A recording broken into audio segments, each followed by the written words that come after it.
Welcome to Mosaic in Minutes. I'm Chloe, and today we're playing with background clip. We're going to put an image inside the text. Yes, inside. Select your CTA text and add a background image to it. These mountains are looking good, so let's use them. Now, to clip the image into the text, set the background clip to text. And wait, where did the image go? Don't freak out. Set the text color to transparent so the image can shine through.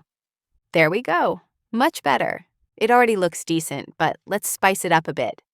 Head back to the background settings and turn on Fixed Image. Yep, now the image stays locked inside the text while you scroll. And honestly, it looks way better. Thanks for watching, guys. Hope it helped. Hit thumbs up, subscribe, and I'll see you in the next one.